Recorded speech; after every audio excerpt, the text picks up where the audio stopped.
Hola familias, los papás de los más pequeños nos habéis preguntado cómo podéis seguir favoreciendo el desarrollo del lenguaje en vuestros niños durante estos días de cuarentena. Así que vamos a iniciar una serie con pautas y recomendaciones y algunas actividades para que podáis hacer con los más chiquitines de la casa. ¡Comenzamos!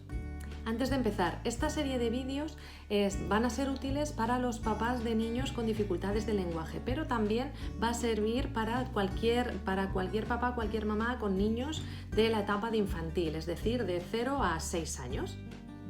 En primer lugar, vamos a hacernos conscientes de cómo nos comunicamos con nuestros hijos.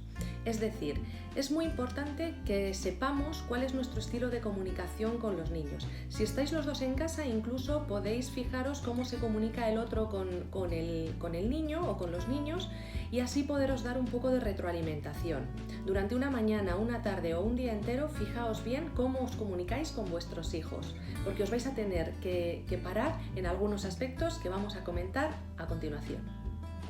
Una vez que nos hayamos fijado en cómo nos comunicamos con nuestros hijos, vamos a plantearnos una serie de cuestiones. Por ejemplo, ¿habéis notado que habléis muy deprisa a los niños? ¿O que les hagáis muchas preguntas y amontonéis unas detrás de las otras casi sin tiempo para contestar a ninguna? ¿O por el contrario habláis con muchos diminutivos y en un lenguaje muy simplificado y mucho más bebé de lo que debería ser? ¿Utilizáis recursos como, por ejemplo, la ironía? Si pilláis a vuestro peque de 2 años pintando o de 3 años pintando en la pared, le decís cosas como ¡ah, qué bien, fenomenal! ¿Les miráis cuando os hablan o les miráis cuando les habláis? ¿O por el contrario os dais cuenta de que hay muchas veces que inconscientemente os están contando una cosa, os están diciendo algo y vosotros estáis haciendo otra cosa, mirando al móvil o haciendo alguna otra cosa que en ese momento se podría posponer? Todas estas cuestiones hay que planteárselas para ver qué cosas podemos rectificar y qué cosas podemos mejorar. No se va a tratar de hacer que vuestros niños sean los más comunicativos del mundo ni los que mejor hablen. Se va a tratar de establecer un sistema comunicativo con vuestros hijos que os dé herramientas y que pueda ser funcional y que podáis disfrutar todos en la familia de una comunicación saludable. Seguro que después de plantearos todas estas preguntas os hayáis dado cuenta de algunas cosas que podéis rectificar de manera un poco por sentido común. Así que lo que vamos a hacer ahora va a ser ir punto por punto viendo cómo podemos favorecer el desarrollo del lenguaje en nuestros niños más pequeños. Comenzamos. Comenzamos con 2 cuestiones generales a la hora de comunicarnos con nuestros hijos. La primera sería dejar el tiempo suficiente para que puedan responder a las preguntas. A mí me pasa constantemente que les voy a buscar al colegio y les digo ¿qué tal lo habéis pasado? ¿Os habéis divertido? ¿Ha ido Paloma al cole? Porque estaba malita, ¿verdad? ¿Sí? Esto lo habéis hecho, ¿verdad? Bien, pues vamos a intentar que las preguntas sean de una en una, que puedan generar su respuesta. Tened en cuenta que cuando los niños son tan chiquitines, lo que tenemos que pensar es que ellos tienen que recibir la pregunta, tienen que comprenderla, tienen que procesarla y tienen que elaborar una respuesta y todavía no son expertos en lenguaje. Entonces, la rapidez esa para elaborar lenguaje que podemos tener los adultos, ellos no la tienen. Así que es necesario que las preguntas las hagamos de una en una para que ellos puedan ir dando respuestas, más grandes, más pequeñas, no importa, pero que tengan su tiempo para responder. No pasa nada por estar unos segundos en silencio.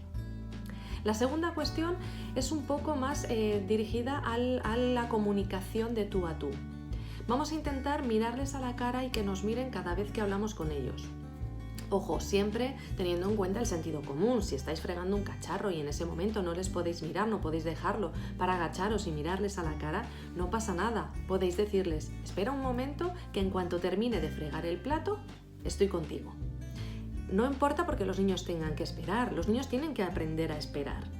En el momento en el que queráis establecer un acto comunicativo, ahí sí debéis poneros a su altura y miraros a la cara. No tanto por el hecho de establecer contacto visual.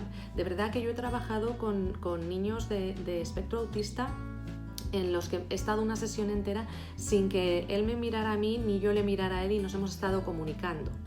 pero sí que es bueno, en la medida de lo posible, que os acerquéis los objetos a la cara, los juguetes o las cosas de las que estéis hablando, ponerosla cerca de vuestra cara, no tanto para que os miren y para que mantengan ese contacto ocular, porque luego hay personas que les cuesta más mirar a los ojos, hay otras personas que no les cuesta nada, pero hay gente que se siente como más invadida si le están constantemente mirando, y no pasa nada, vamos a respetar la personalidad de cada niño. Pero sí que es cierto que si mantenemos un mínimo de campo visual en el que nos puedan estar mirando a la cara, el lenguaje tiene una parte de aprendizaje por imitación, con lo cual ellos van a poder ver cómo nosotros articulamos los sonidos, y eso tiene su importancia. Así que estas primeras pautas dejamos tiempo para que respondan a las preguntas e intentamos establecer un contacto de tú a tú en el que nos puedan mirar para que puedan imitar nuestros gestos.